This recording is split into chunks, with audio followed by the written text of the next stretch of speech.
Et bonjour à tous et bienvenue du coup sur ce plateau télévisé. Donc on est dans le cadre du mois de l'économie sociale et solidaire, donc qui a lieu tout le mois de novembre de cette année 2019 et plus particulièrement on est aujourd'hui du coup le 16 novembre dans ce temps fort ici et ailleurs faire et vivre autrement. Et à cette occasion du coup on est avec plusieurs acteurs de l'économie sociale et solidaire et on vous remercie d'être venus nous présenter un peu plus précisément vos initiatives. Donc Xavier, Olivier et Antoine, merci d'être ici donc pour nous présenter vos projets et bienvenue. Je vais commencer peut-être tout de suite avec Antoine. Est-ce que du coup donc, tu fais partie de l'association AFEV, c'est ce que je lis sur ton t-shirt. Est-ce que tu peux nous dire déjà qu'est-ce que veut dire AFEV, les 4 lettres? Alors AFEV, du coup, association de la Fondation étudiante pour la ville. C'est une association qui a une quarantaine d'années et très concrètement qui a pour but de créer du lien ou de développer les liens entre les universités à une échelle locale et les quartiers populaires avoisinant les universités. Voilà. Est-ce que c'est une association qui s'implique uniquement sur Grenoble ou bien c'est une association qui a, je dirais, une envergure, qui travaille un peu plus largement ailleurs? C'est une association nationale présente dans une cinquantaine de pôles de villes en France, majoritairement les grandes villes, puisque là où sont présentes les universités, les étudiants, les étudiantes. Et donc, ça représente à peu près, je dirais, 8000, entre 7 et 8000 binômes d'enfants qui sont accompagnés en France aujourd'hui. Donc, on a un vivier d'enfants qu'on accompagne sur les quartiers populaires. De l'accompagnement à la scolarité, de l'ouverture sociale, de l'ouverture culturelle. Et puis du coup, 7000 à peu près du coup, étudiants, étudiantes, bénévoles qui accompagnent ces enfants et qui découvrent aussi les quartiers populaires tous les jours. Et du coup, plus précisément, donc à Grenoble, combien d'étudiants à peu près impliqués sur l'agglomération et sur quel quartier populaire, quel vivier entre guillemets, comme tu parlais de vivier Alors, pour le coup, sur Grenoble, pour être très précis, on a aujourd'hui 222 accompagnements qui sont mis en place ou qu'on va mettre en place sur cette année 2019-2020. Sans compter du coup le projet des CAPS où il y a 50 étudiants et étudiantes bénévoles qui viennent habiter dans une résidence quartier Mistral. Donc on est présent sur le quartier Mistral, deuxième partie de la question, et aussi du coup la plupart des quartiers populaires en fait de l'agglomération grenobloise, sur les quartiers populaires de Fontaine, Saint-Martin-d'Air, Échirolles, Grenoble. On travaille avec toutes les collectivités de l'agglomération qui en ont le besoin, entre guillemets. Voilà. Et justement, comment ça se passe? Donc, est-ce que chaque étudiant choisit entre guillemets le quartier où il a envie, je dirais, d'être volontaire, ou bien vous-même vous avez déjà des liens privilégiés avec certains quartiers, avec certaines familles, et puis vous faites le lien? Comment ça se passe? Alors de plus en plus, dans nos actions, on essaye de développer les accompagnements sur 2 ans au lieu d'un. Donc oui, il y a des familles qu'on suit déjà d'une année sur l'autre. Donc des familles qu'on commence à très bien connaître dans certains quartiers. Des familles aussi qui s'engagent sur leur quartier. Et donc c'est des familles sur lesquelles on peut s'appuyer pour mener des actions, des projets.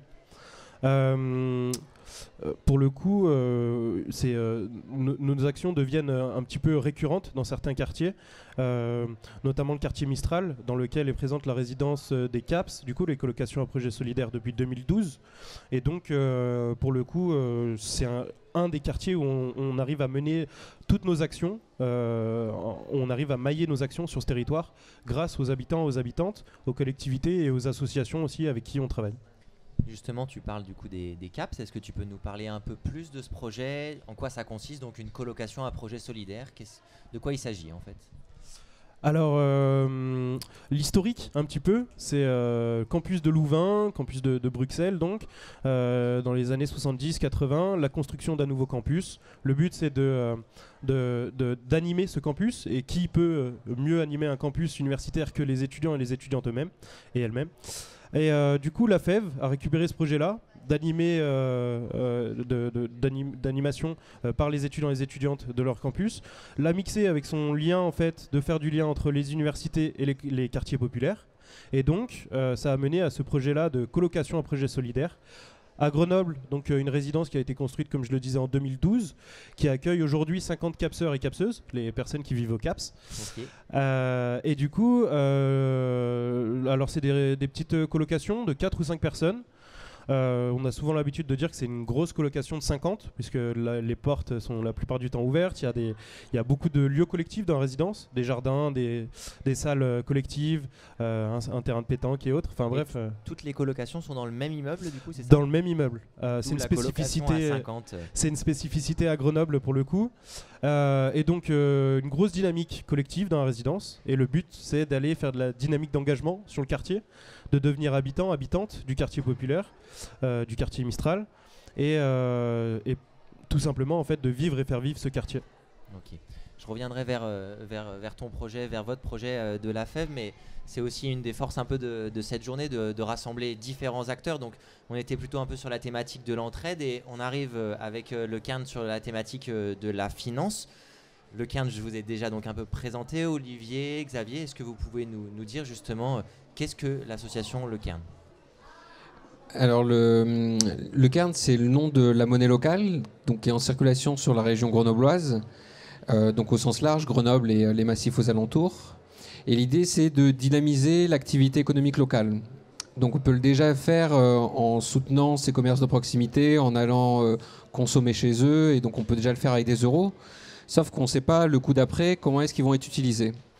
Donc une des façons, en utilisant la monnaie locale, le Cairn, ça pousse son commerçant, son artisan, prestataire de service, à lui-même chercher après à le réutiliser, à trouver du coup des fournisseurs ou des services en local.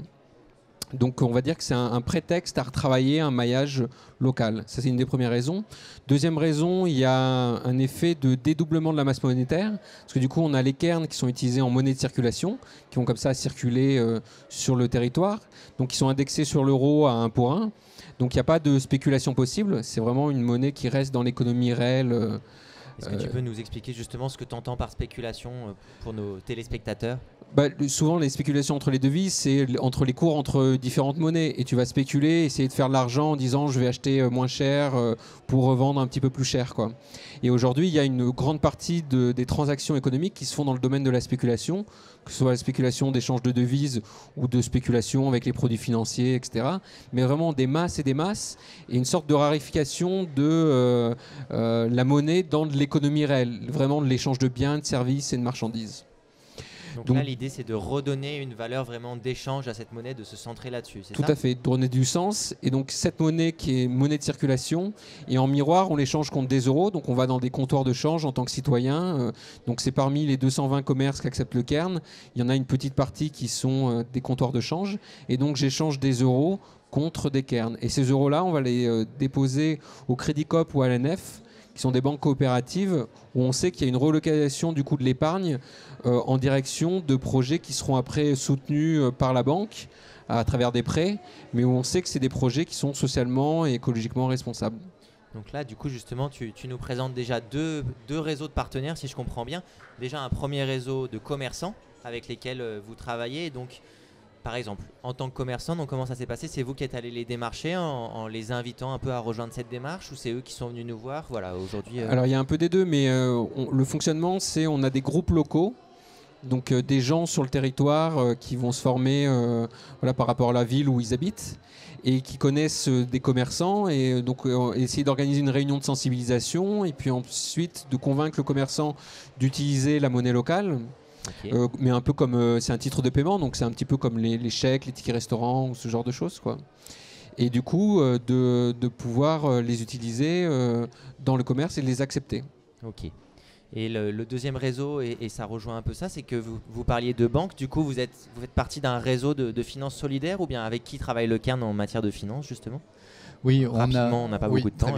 On a souhaité en fait contribuer avec d'autres acteurs, parce qu'en fait le Cairn tout seul ne peut pas changer la face du monde, et donc c'est l'idée de se dire comment est-ce qu'on peut s'associer avec d'autres acteurs. Donc là on a parlé de la NEF par exemple, qui est une banque éthique. Il y a le système Orex qui est un fonds de compensation interentreprise. Alors j'entrerai pas dans les détails parce que c'est un petit peu compliqué.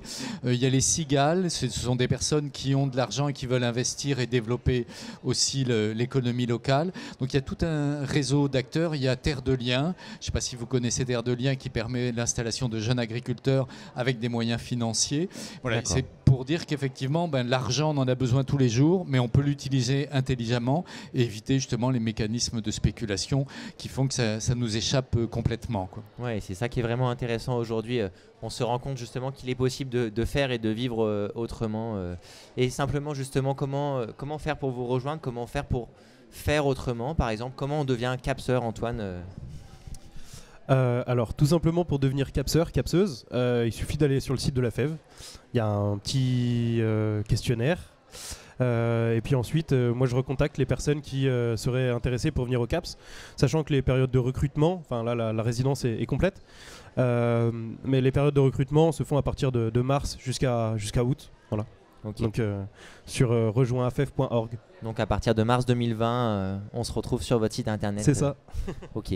Et même question pour le Cairn, si on est intéressé par le projet, comment on le fait vivre, comment on fait la promotion de cette monnaie locale ou comment on s'implique dans la finance solidaire? En allant sur le site, pareillement. Donc on peut adhérer en ligne, on adhère sur le site, on voit sur le site la carte où les commerces acceptent le Cairn. On voit aussi sur le site les comptoirs de change où on peut échanger ses euros contre les Cairns.